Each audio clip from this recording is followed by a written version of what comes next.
আজকে আমি চলে এলাম আমার ছাদ বাগানে ড্রাগন তোলার জন্য। চলো দেখি আমার ছাদ বাগানে কতগুলো ড্রাগন হলো আর কতগুলো ড্রাগন তুললাম, তোমরা আমাকে কমেন্ট করে জানিও। নমস্কার বন্ধুরা, আমি দীপানিতা চলে এলাম তোমাদের জন্য ছোট্ট একটা ড্রাগন গাছের ভিডিও নিয়ে। আমার ভিডিও যদি তোমাদের ভালো লেগে থাকে লাইক কমেন্ট সাবস্ক্রাইব করে পাশে থেকো। চলো ভিডিওটা এবার শেষ পর্যন্ত দেখতে থাকো। এই যে সেই বলেছিলাম না 7 মাসের ড্রাগন গাছ, সেই ড্রাগন গাছ থেকে আমি প্রথমে ড্রাগনটা তুলে নিলাম।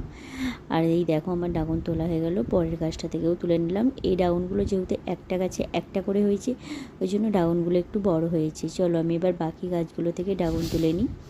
আর এই গাছটাতে আমার অনেকগুলোই ড্রাগন হয়েছে, আর একটা গাছে যদি অনেকগুলো ড্রাগন হয় তখন দেবে ড্রাগনগুলো একটু ছোট হয়। আর তবে বলে রাখি, ড্রাগন তোলার সময় একটু সাবধানে তুলবে, যেহেতু এটা ক্যাকটাস জাতীয় গাছ, এতে প্রচুর কাঁটা থাকে। আর তুমি যদি অসাবধানে ড্রাগন তুলতে যাও হাতে কাঁটা ফুটে যাবে। সেই জন্যই বললাম যে যখন ড্রাগন তুলবে তখন একটু সাবধানে তুলবে।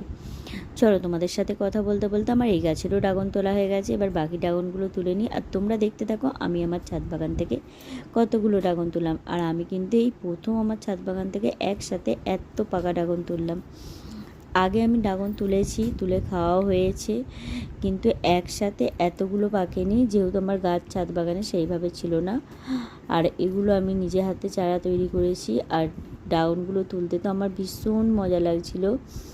আর তোমাদের ভিডিওটা কেমন লাগলো কিন্তু কমেন্ট করে জানিও তোমরা। চলো এবার তোমরা দেখতে থাকো আমি বাকি গাছগুলো ড্রাগন তুলছি। এই যে এই গাছটাতে দুটো হয়েছে, মানে আমার কম বেশি করে একটা গাছে 2, 3, 4, 5টা করে হয়েছে। এবার তোমরাই আমাকে হিসেব করে বলো যে আমি মোট কটা ড্রাগন তুলছি। চলো তোমরাও যারা ড্রাগন গাছ ভালোবাসো এরম কিন্তু ছাদ বাগানে একটা গাছ বসাতেই পারো। আর নিজে হাতে ড্রাগন তোলার মজাই আলাদা। আমার ড্রাগন গাছের ভিডিও তোমাদের কেমন লাগে কমেন্ট করে কিন্তু। আর ড্রাগন গাছের ভিডিও আরও পেতে আমাকে কমেন্ট করতে থাকো। আর আমার ভিডিও দেখতে হলে চ্যানেলটাকে সাবস্ক্রাইব করে রাখো।